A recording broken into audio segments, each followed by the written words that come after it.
আজকে লাঞ্চে রয়েছে স্টিম রাইস, তার সাথে রয়েছে আমলকি আর আলু ভাতে কাঁচা পেঁয়াজ দিয়ে, আর রয়েছে পেঁপে আলুর তরকারি নিরামিষি। চলো এবার আজকে খাওয়া স্টার্ট করা যাক। আজকে হচ্ছে আমলকি ভাতে আলু দিয়ে আর পেঁপের তরকারি, আলু পেঁপের তরকারি। ছোট ছোট আলু ছিল, সেই আলু দিয়ে তরকারি করেছি পেঁপে দিয়ে। ব্যাস, এই হচ্ছে আজকে রান্না বান্না। আজ বেশি কিছু করিনি, করতে পারিও নি। শরীরটা না ভালো ছিল না আজকে, মানে ভালো লাগছিল না, ভিতরে ভিতরে একটু টায়ার্ড লাগছি। তাই পুজো টুজো দিয়ে উঠলাম, স্নান টান সেরে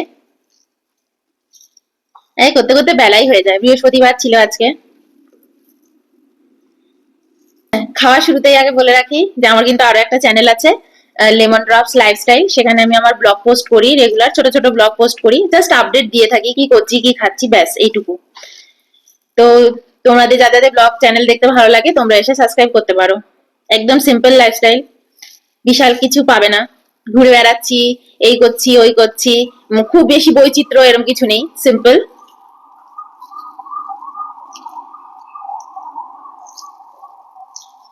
ফার্স্টে সাবস্ক্রাইব করতে হবে না, ফার্স্টে দেখো, তারপর যদি ভালো লাগে সাবস্ক্রাইব করো।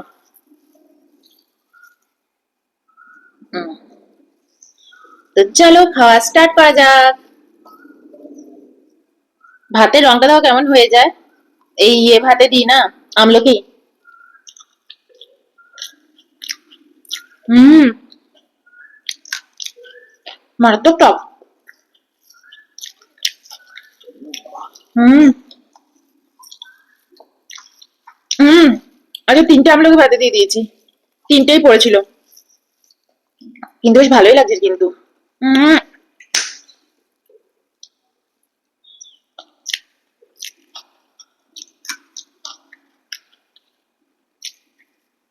একটু কাঁচা পেঁয়াজ দিয়ে মেখেছি,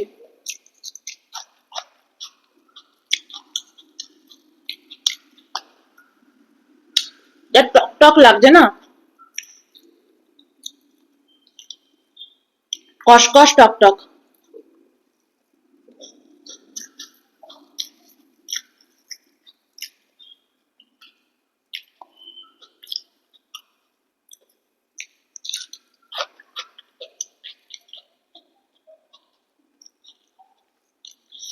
হুম, একটু ভাত মেখে নিচ্ছি।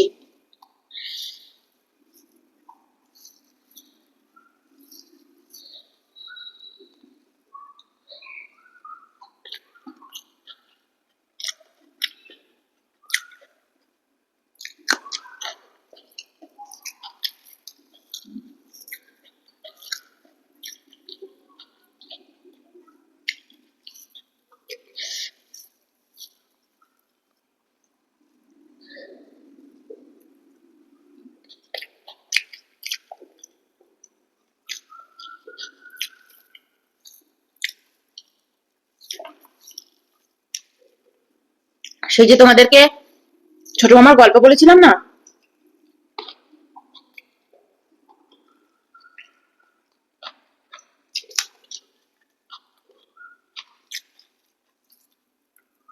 আমার ছোট মামা রোজ আমলকি ভাতে খেত, রোজ, 12 মাস, যখনই পেতো বাজারে।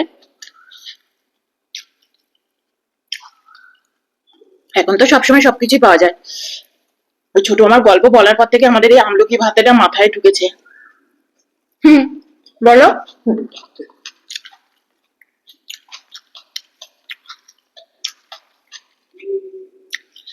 অয়ন আবার এসব খাবার খেলে খুব খুশি হয়।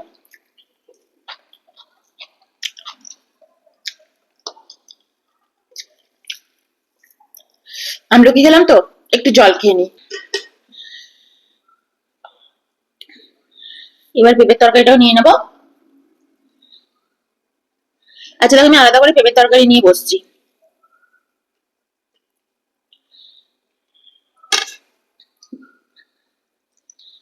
কড়াইটাও পাশে রেখেছি, যদি এক্সট্রা লাগে তাহলে নেব।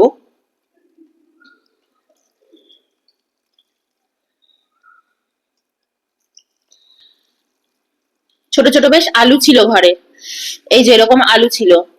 তো আগের দিন এই আলুটা না সেদ্ধ করে রেখে দিয়েছিলাম, লুচি খাবো বলে। আলুর দম, নিরামিষে আলুর দম আর লুচি খাবো বললাম না, একাদশীর দিন। তারপরে এই আলুটার মানে রান্না করাই আর হয়নি, ফ্রিজের মধ্যে রেখে দিয়েছিলাম, সেদ্ধ করা ছিল, চোকলা ছাড়ানো ছিল না, তো ওটা দিয়ে আজকে এটাই রান্না করে দিলাম। তো চলো একদম নিরামিষি পেঁপের তরকারি ঘি দিয়ে, চলো দেখি খেয়ে কেমন হয়েছে। পেঁপেটা খুব সুন্দর সেদ্ধ হয়েছে। হুম।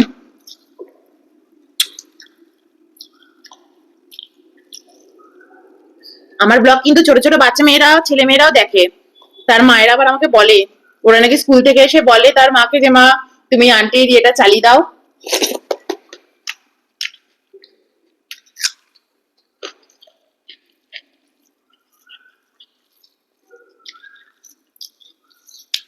তো দেখতে পাচ্ছ তো আন্টি কি খাচ্ছে, তোমাদেরও কিন্তু এরকম খেতে হবে। পিৎজা বার্গার একদম না। পিৎজা বার্গার খেলে কিন্তু পেটের মধ্যে একদম পেট একদম 12টা বেজে যাবে। যত ঘরের খাবার খাবে, রান্না খাবে, তত ভালো থাকবে। সবসময় মাকে বলবে যে এরকম আন্টি যেরকম খাচ্ছে পেঁপের তরকারি, তারপরে অন্যান্য সব সবজির তরকারি সেরকম করে দিতে বলবে। আর পাশে এরকম স্যালাড নিয়ে কচকচ করে চিবিয়ে চিবিয়ে আন্টির মতো খাবে, দেখবে খুব ভালো লাগবে। তরকারিতে একটা কাঁচা লঙ্কা দিয়েছি, কোনো শুকনো লঙ্কা টুকনো লঙ্কা দিইনি। জিরে জিরে আর আদা বাটা এগুলো দিয়েছি, ধনে ধনে গুঁড়ো। চলো খাই। হুম।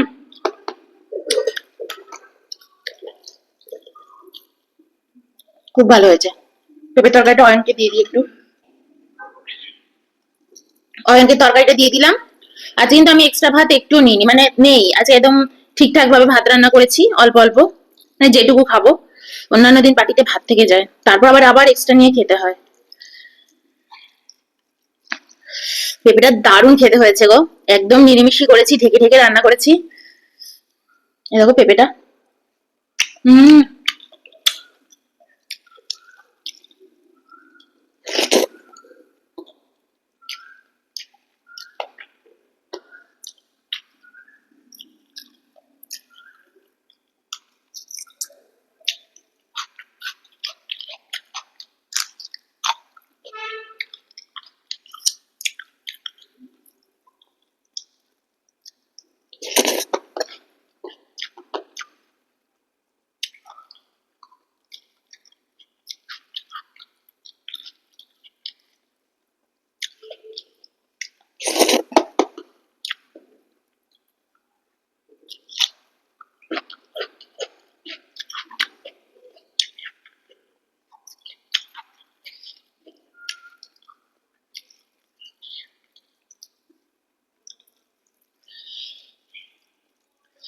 ঝাল ঝাল লাগছে।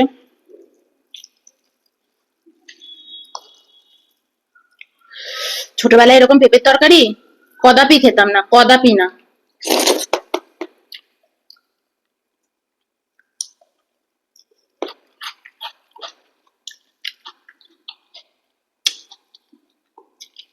অবশ্য আমাদের বাড়িতে পেঁপের তরকারি হলে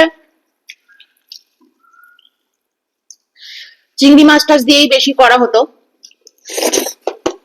হুম। তোমার মনে ঝোলটা একটু কম দিয়েছি, আমি থেকে নিবি।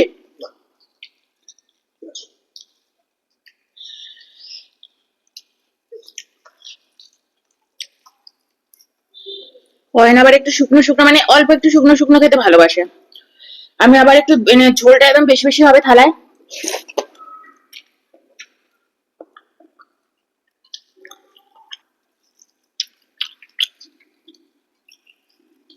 আলুটা দারুণ লাগছে খেতে।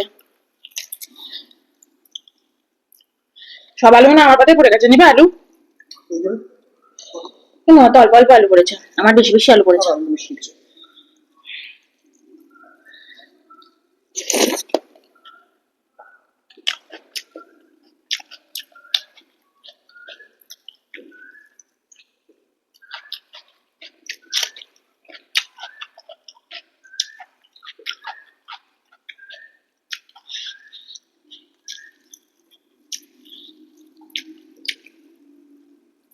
তোমাদের কাদের কাদের বাড়িতে কি কি রান্না হয়েছে জানিও আমাকে।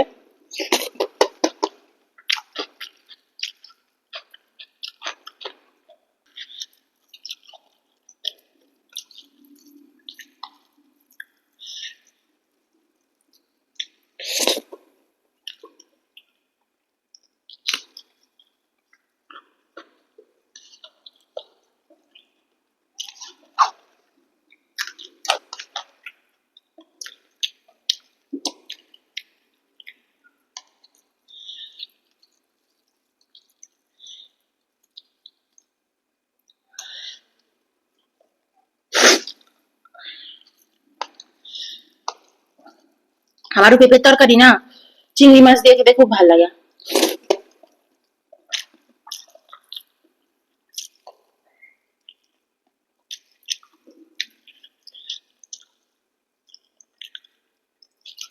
কিন্তু এরকম ঘি দিয়ে করে দেখো, খুব ভালো লাগবে।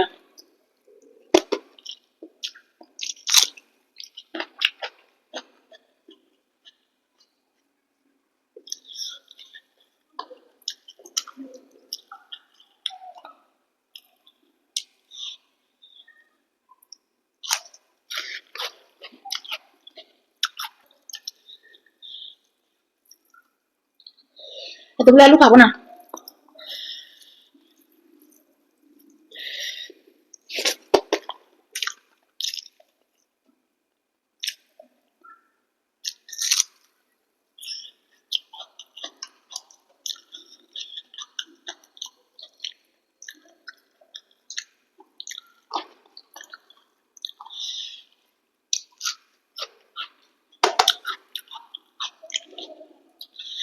কতদিন বাদে পেঁপের তরকারি খেলাম। লাস্ট কবে পেঁপের তরকারি খেয়েছি মনে পড়ে না।